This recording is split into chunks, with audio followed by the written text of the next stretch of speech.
अच्छा बेटा, वही पेपर कंटिन्यू कर रहे हैं फेब मार्च 23 का। हम लोग सेक्शन बी और सेक्शन सी की तरफ जा रहे हैं। अच्छा देखो, सेक्शन बी और सेक्शन सी पे जाना है ना, पहले इसको समझो कि एग्जामिनर मार्किंग कैसे करता है।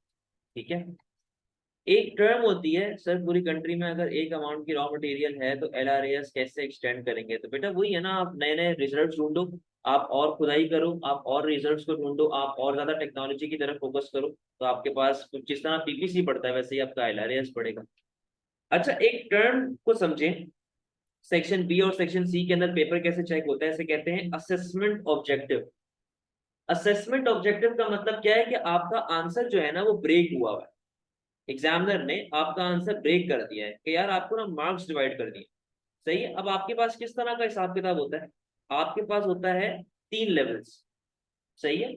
3 लेवल्स होते हैं। यहाँ पे जरा देखें, सबसे पहले लिखा हुआ है AO1। AO1 का मतलब होता है नॉलेज एंड अंडरस्टैंडिंग।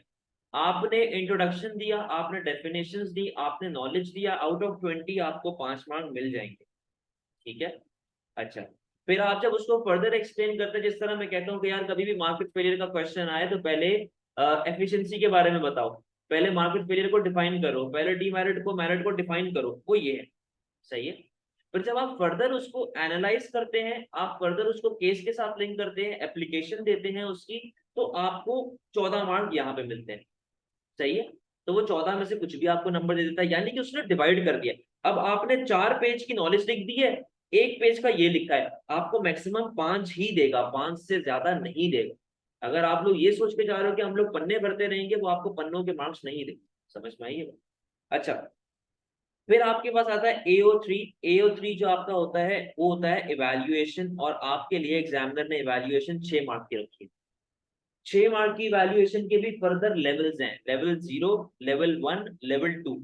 लेवल 0 के अंदर आपके पास होते हैं 0 मार्क, कि आपने लिखी ही नहीं है। सही है।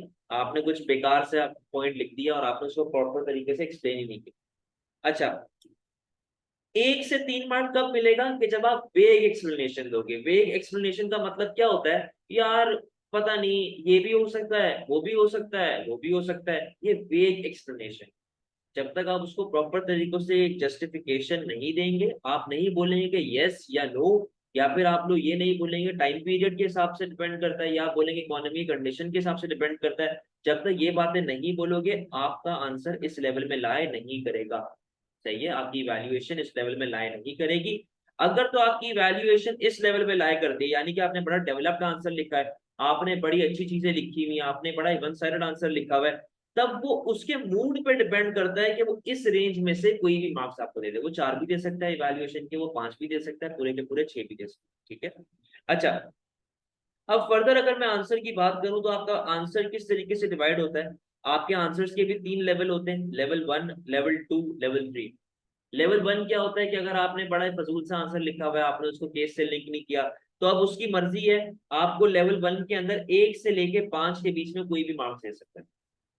अगर आपका आंसर लेवल 2 के अंदर लाई करता है, लेवल 2 के अंदर आपकी नॉलेज अच्छी है, अंडरस्टैंडिंग अच्छी है, आपने चीजें अच्छे से एक्सप्लेन की हुई हैं, आपने एनालाइज थोड़ा बेहतर किया हुआ है, लेवल 2 के अंदर वो आपको देगा एटलीस्ट 6 से 10 मार्क। ये मैं इन दोनों की बात कर रहा हूँ। सही है, इसकी बात नहीं कर रहा। एटलीस्ट कितने मार्क्स दे देगा? 6 से 10। अच्छा, और अगर आपका आंसर बहुत ज्यादा अच्छा है, आपने हर चीज टू द पॉइंट लिखी है, आपने डायग्राम टू द पॉइंट बनाई है, आपने प्रॉपर एक्सप्लेनेशन की है, तो आपका आंसर किस में लाई करेगा? लेवल 3 के अंदर। और उसके अंदर आपको कितने मार्क्स मिलेंगे? 11 से 14 के बीच में। ठीक है। तो इन दोनों का 3 लेवल इस तरह चल रहे होते हैं, लेवल 1, लेवल 2, लेवल 3, और इसका यूं चल रहा हो। कोई मसले वाली बात नहीं। क्लियर है? जब तक ये बातें नहीं समझोगे आपके क्वेश्चन करने का कोई फायदा नहीं है। सही है। तो ये चीजों को जरा जहन में रख के आप लोगों ने काम करना है। अच्छा जी, क्वेश्चन नंबर 2। क्वेश्चन नंबर 2 आपसे कहता है, पहला वाला सेक्शन बी है, ये माइक्रो कर रहे हैं हम लोग। The use of air travel leads to market failure cause by negative externalities. अब देखो मुझे एक बात बताओ, क्या यहाँ पे ये पॉजिटिव एक्सटर्नैलिटी या फिर उसकी क्या बोलते हैं बेनिफिट्स की या इनकी बात कर रहे हैं? तो आपको बताने की क्या जरूरत है? आप क्यों फजूल में लंबी कर रहे हो भाई? आपको जब बताने की जरूरत ही नहीं है तो आप क्यों फजूल के बारे में लंबी कर रहे हैं? With the help of diagram, assess the extent to which government can intervene to correct this market failure। यानी कि गवर्नमेंट इंटरवेंशन किसके साथ पूछा हुआ है? सिर्फ और सिर्फ एक्सटर्नल कॉस्ट के साथ, वेलफेयर लॉस के साथ, नेगेटिव एक्सटर्नैलिटी के साथ। सही है। तो अब यहाँ पे जरा देखो, हम लोग कर रहे हैं क्वेश्चन नंबर 2, जो आपके पास है 20 मार्क का क्वेश्चन। अब उसने आपसे तीन बातें आपने हाईलाइट की हैं। तीन बातें आपने क्या क्या हाईलाइट की थी? सबसे पहली चीज थी वो नेगेटिव एक्सटर्नैलिटी थी, ठीक है। दूसरी आपके पास थी क्या लिखा हुआ था यहाँ पे हमारे पास, दूसरी के अंदर एयर ट्रेवल के साथ लिंक करना था, यानी कि मार्केट फेलियर, नेगेटिव एक्सटर्नैलिटी और गवर्नमेंट इंटरवेंशन। ये तीन चीजें उसने पूछी हुई है ना आपसे, तो आपने भी इन्हीं तीनों पे रह के अपना आंसर बताना। सही। अब यहाँ पे सबसे पहले अपना आंसर किस तरह स्टार्ट करेंगे? आप स्टार्ट करेंगे मार्केट फेलियर की डेफिनेशन के साथ। आपने मार्केट फेलियर को डिफाइन किया, ठीक है। आपने क्या कहते हैं उसको डिफाइन किया, क्या कहते हैं एफिशिएंसी को डिफाइन किया, एक्सप्लेन किया। हमारे पास दो तरह की एफिशिएंसी होती है, प्रोडक्टिव एलोकेटिव एफिशिएंसी। आपने उसको लिंक किया। लेकिन अब एक बात बताओ, यहाँ पे हम लोग एफिशिएंट है या इनएफिशिएंट है? इनएफिशिएंट है ना। तो आपका फोकस भी किसके ऊपर होना चाहिए? एलोकेटिव इनएफिशिएंसी के ऊपर। आपका फोकस इसके ऊपर होना चाहिए। सही है। मैं ये नहीं कह रहा कि जो रटी रटाई बातें हैं सारे लिख दो, लेकिन आपका फोकस इस पे होना चाहिए। प्लस आपने यहाँ पे किसको लिंक करना है? आपने यहाँ पे लिंक करना है नेगेटिव एक्सटर्नैलिटी को, ठीक है। आपने ये वाली बात उसको बता दी। अच्छा अब सुनो, यहाँ पे आपने डायग्राम कौन सी बनानी है? आपको याद है एमएसबी एमएससी वाली डायग्राम? इधर देखें, यहाँ पे आपके पास प्राइस आ गई, यहाँ पे आपके पास क्वांटिटी आ गई, ये आया आपके पास एमएससी, ठीक है। ये आ गया आपके पास एमएसबी, सही है जी। एमएसबी आपके पास आ गया। और ये आपका आ जाता है मार्जिनल प्राइवेट कॉस्ट, एमपीसी। आपने ये वाली डायग्राम बनानी है। E quantity Q price level P. नया आपका इक्विलिब्रियम कौन सा है? आप तो यहाँ पे ऑपरेट कर रहे हो ना भाई। आपने इसको बताया, आपने बताया प्राइस P1 चल रही है, यहाँ से आपने स्ट्रेट लाइन खींची। आपने बोला ए ई और इवन आपके पास क्या आ गया? Welfare loss. सही है, आपने इसको एक्सप्लेन किया। अच्छा ये पूरा हो गया नेगेटिव एक्सटर्नैलिटी। अब देखो आपको नॉलेज के भी यहाँ पे मार्क्स मिल गए, और आप अब जा चुके हो एप्लीकेशन और एनालिसिस की तरफ। सोशल बेनिफिट सोशल कॉस्ट को एक्सप्लेन करना चाहिए, मैं बिल्कुल करना चाहिए, दैट्स सी बात है यार, करोगे। अच्छा जी, अब आप आ जाए गवर्नमेंट इंटरवेंशन किस किस तरीके से कर सकती है। सबसे पहले आप लगा सकते हैं गवर्नमेंट के लिए इनडायरेक्ट टैक्सेस, सही है। आपने ये बात कर दी, इनडायरेक्ट टैक्सेस की डायग्राम बनाई, आपने उसको एक्सप्लेन किया। आपने बोला कि यार कंज्यूमर जो है वो फिर इतना ज्यादा एज सच एयर ट्रेवल की तरफ नहीं जाएगा, तो आप जो है वो उस हिसाब से बात करेंगे, ठीक है। अच्छा उसके अलावा एडवर्टाइजिंग, एडवर्टाइजिंग की उसकी डायग्राम, जब आपके पास डिमांड कम हो रही होती है, ठीक है। तीसरा आप लिख सकते हो मिनिमम प्राइस। मिनिमम प्राइस पता है ना क्या होती है? जब वो अबव द इक्विलिब्रियम लगती है। अब देखो एक बच्चा है, उसने गलती से सवाल को सही तरह नहीं पढ़ा और लिख दिया बैन, बैन कर दो। मेरे भाई अगर आप बैन कर दोगे तो आप ट्रैवलिंग कैसे करोगे? समझ में आई ये बात? तो केस का पढ़ना बहुत जरूरी है, तो वरना आपको मार्क्स नहीं देगा, वो पूरा मार्क्स ही आपका जाया हो जाता है। समझे बात को? आपने तीन बातें यहाँ पे बता दी, आपने यहाँ पे तीन गवर्नमेंट इंटरवेंशन की पॉलिसीज बता दी। अब सवाल आता है कि यार कंक्लूजन क्या होगा? वही इन दी एंड कंक्लूजन में कौन जीतेगा भाई?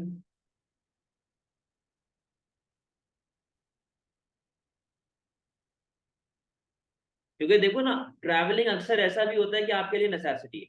फॉर एग्जाम्पल अगर मेरी बिजनेस मीटिंग है, या आपको किसी दूसरे हॉस्पिटल में जाना है जो पाकिस्तान जो कराची में नहीं है, फॉर एग्जाम्पल आपको ऐसे हॉस्पिटल में जाना है, मेडिकल इमरजेंसी है, वहां पे तो आप कुछ नहीं कर सकते ना। लेकिन आप ये बोल सकते हो कि यार अननेसेसरी ट्रैवलिंग को आप बचें, उससे बचें। आप वेकेशनों पे निकल जाते हैं हर थोड़ी थोड़ी देर बाद। अगर कोई शहर है जो आपके शहर से 2 घंटे या 1 घंटे के फासले में, जैसे पिंडी और इस्लामाबाद करीब करीब है, तो भाई गाड़ी का इस्तेमाल कर लो। आप क्यों इतना एयर खराब कर रहे हो, एयर पोल्यूशन कर रहे हो, और जो है ना हवा जो है वो खराब कर रहे हैं सारी। तो बेहतर तरीका क्या है कि आप एडवर्टाइजिंग करें, लोगों को क्या दें भाई? आप दें लोगों को नॉलेज। समझ में आ गई है बात? इस तरीके से आपका आंसर यहाँ पे कंक्लूड हो जाएगा।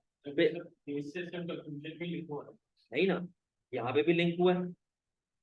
मैं अगर चाहता तो मैं यहाँ पे बैन लिख देता जिस तरह उस बच्चे ने लिखा था बिना पढ़े। सही है। और फर्दर मैं किस तरह केस को लिंक किया, क्योंकि मैं यहाँ पे सिर्फ नेगेटिव एक्सटर्नैलिटी बता रहा हूँ, क्या मैं मेरिट कोड या फिर उसके बारे में बात कर रहा हूँ पॉजिटिव एक्सटर्नैलिटी के बारे में? नहीं कर रहा हूँ। तो ये चीजें को आपने जरा देखना है, ठीक है। आप बोल सकते हैं अगर आप और किसी चीज की फेवर में जा रहे हो तो वो आपकी मर्जी है। आप कह सकते हो कि यार गवर्नमेंट जो है वो टैक्सेस बढ़ा दे, टैक्सेस बढ़ाएगा तो लोगों के पास पैसा नहीं आएगा, और सॉरी लोगों का पैसा ज्यादा जाएगा, लोग अवॉइड करेंगे और क्योंकि ट्रैवलिंग ऐसे इतनी नेसेसिटी नहीं भी होती, गवर्नमेंट के पास टैक्स रेवेन्यू भी जमा होना स्टार्ट हो जाएगा। तो इस तरह से भी आप जो है किसी भी के भी फेवर में जा सकते हो। लेकिन बेस्ट जो है वो नर्सरी वाला कॉन्सेप्ट है, एडवर्टाइजिंग वाला हमारे पास आ रहा है। ठीक है भाई। नर्स के ड्रॉबैक्स बेटा वही है ना, टाइम कंज्यूमिंग, पैसा लग रहा होता है, फौरन से इम्पैक्ट नहीं आता, ये वाली सारी बातें आपने उसको बताई। सही। अच्छा जी, अब आ जाए नेक्स्ट क्वेश्चन के ऊपर। क्या लिखा हुआ है? Some firms in oligopoly markets choose to collude rather than engage in price competition. This will lead to high prices and less efficient allocation of resources. Evaluate this statement. तो यहाँ पे जरा देखिएगा हमारे पास क्या आ रहा है। अब वही वाला कहानी पूरी चलेगी। यहाँ नॉलेज अंडरस्टैंडिंग के मार्क्स आ गए, एनालिसिस के मार्क्स आ गए, इवेल्युएशन के मार्क्स आ गए। ठीक है, तो अब यहाँ पे देखो जरा, क्वेश्चन नंबर 4 है, सॉरी क्वेश्चन नंबर 3 है, ओलिगोपोली वाला। तो सबसे पहले तो आपने ओलिगोपोली की सारी कैरेक्टरिस्टिक्स लिख दी। ओलिगोपोली का पूरा इंट्रोडक्शन जो आपके पास नोट्स में लिखा हुआ है कि 5 से 6 लार्ज फर्म्स होती हैं जिनका कंसंट्रेशन रेशियो मोर देन 50% होता है। हमारे पास इकोनॉमी ऑफ स्केल कॉन्सेप्ट आ रहा होता है, और सिमिलर फर्म्स होती हैं, और इनका जो स्ट्रेटेजिक बिहेवियर होता है, प्राइस कंपटीशन एज सच नहीं होता। ये सारी बातें आपने उसको एक्सप्लेन की। फिर आपने बोला there are 3 types of monopoly, collusive, non collusive, duopoly, इनके बारे में आपने बात की। ठीक है, आपने फिर उसने देखो क्वेश्चन में क्या पूछा हुआ था कि यार some firms choose to collude rather than engage in price competition. उसने यही बात बोली थी ना, कुछ फर्म्स कल्यूड होती हैं, कुछ rather than being in a price competition. तो आप कल्यूजन के बारे में बताओ, कल्यूजन क्या होगी? आप यहाँ पे कार्टेल के बारे में लिखेंगे। ठीक है, आपने कार्टेल के सारा कैरेक्टरिस्टिक्स बतानी है, आपने प्राइस लीडरशिप के बारे में बताना है। ठीक है, आपने प्राइस लीडरशिप के बारे में बता दिया, आपने बता दिया कि कार्टेल इनफेक्टिव कब होती है, ये बात के बारे में आप उसको एक्सप्लेन करोगे। ठीक है। अच्छा, तो आपने कोल्यूजन के बारे में पूरी कहानी यहाँ पे लिखी है। अच्छा, फिर उसने यहाँ पे आपको क्या बोला था, किस चीज के साथ वो लिंक कर रहा है वो?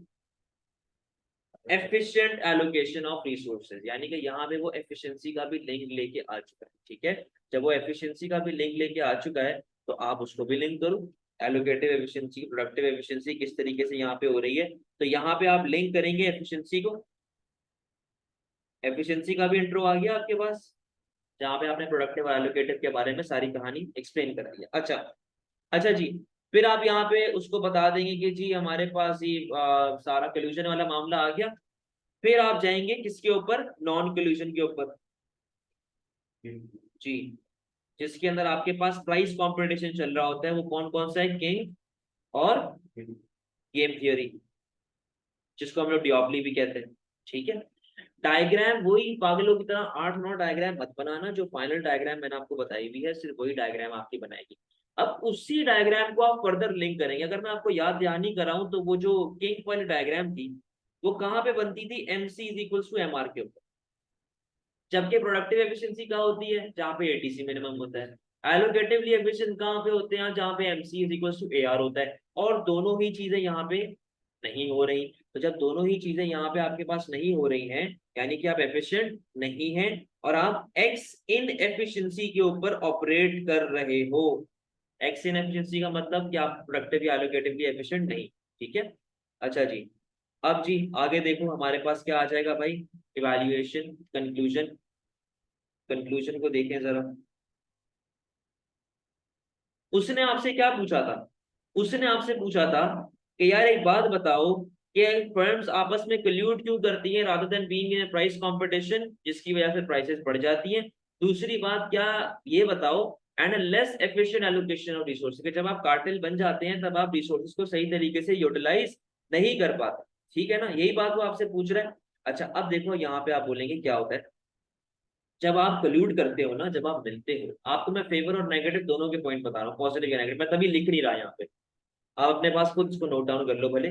पॉजिटिव और नेगेटिव पॉइंट के हिसाब से बता रहा हूँ। देखें, जब आप कल्यूजन करते हैं आप एक बड़ी फर्म बन जाते हैं, आपके पास ताकत आ जाती है। जब आपके पास ताकत आती है तो आपको इकोनॉमीज ऑफ स्केल का बेनिफिट मिलता है। जब आपको इकोनॉमी ऑफ स्केल का बेनिफिट मिलेगा तो आप प्रोडक्टिवली एफिशिएंट तो हो सकते हो, तो आपके पास आधा एफिशिएंसी तो अचीव होगी। प्लस उसके बाद आप एलोकेटिव के भी करीब करीब पे जा सकते हैं। सही है, तो आपके पास किसी हद तक एफिशिएंसी अचीव तो हो रही है ना भाई। इसके अलावा आपको डायनेमिक एफिशिएंसी यानी कि एक्सटर्नल इकोनॉमीज ऑफ स्केल मिलती है, वो भी तो भाई एफिशिएंसी का पार्ट है। तो उसको लिंक करो कि आपके पास डायनामिक एफिशिएंसी आ रही होती है, उसको आप यहाँ पे लिंक कर सकते हैं।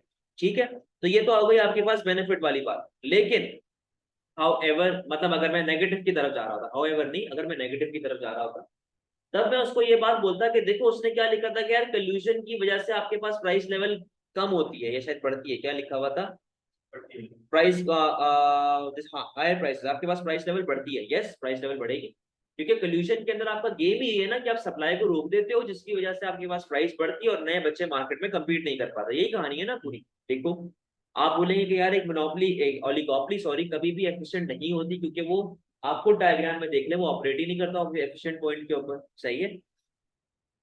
यहाँ पे उसको उसके बारे में बताओ, आप नेगेटिव पॉइंट्स और बताओ, गवर्नमेंट को बार बार इंटरवीन करना पड़ेगा अगर कार्टेल बन गई तो, एक्सप्लॉइट कर सकते हैं कंज्यूमर्स को, मोनोपोली क्रिएट कर सकते हैं, ये बातें आपको उसको यहाँ पे एक्सप्लेन करनी होगी, कोई मसले वाली बात है।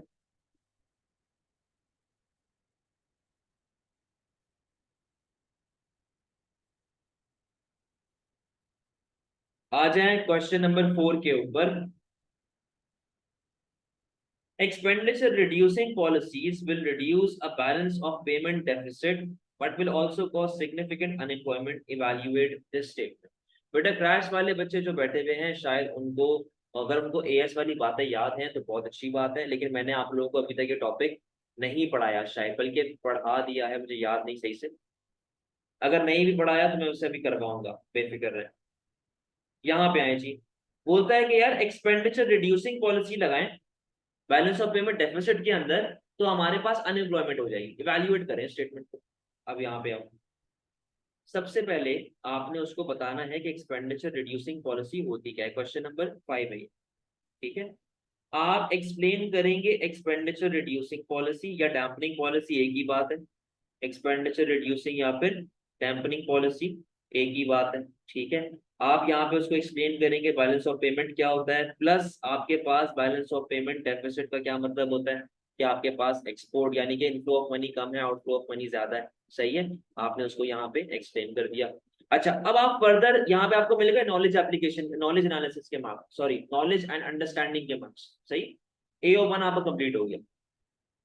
अब उसने बोला कि यार क्या आपके पास डैम्पनिंग पॉलिसी लगाने से अनएम्प्लॉयमेंट होती है, यही बात पूछी है ना। अब यहाँ पे आओ, आप यहाँ पे बताएंगे एक्सपेंडिचर रिड्यूसिंग पॉलिसी के अंदर आप क्या क्या काम कर रहे होते हो, आप लगा रहे होते हो contractionary fiscal and monetary policy, contractionary fiscal and monetary policy.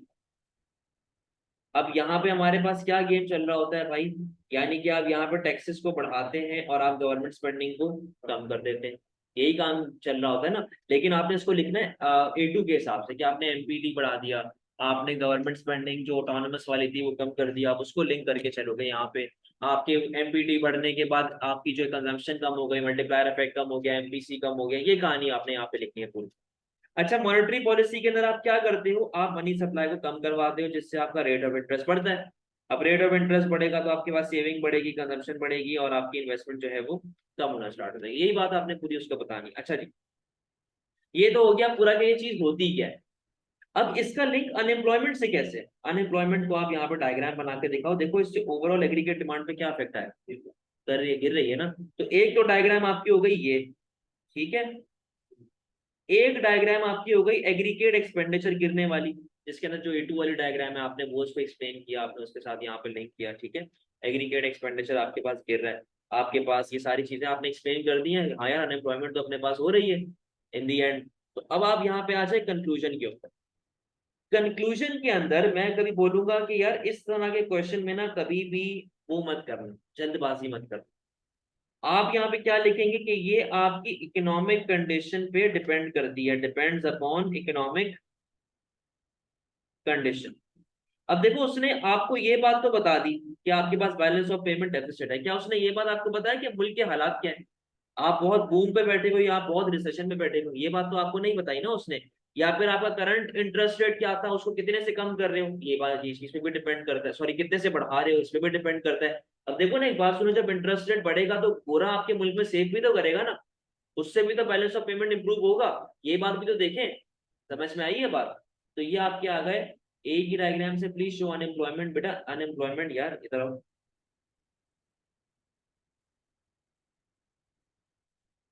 ये ई आ गया, ठीक है।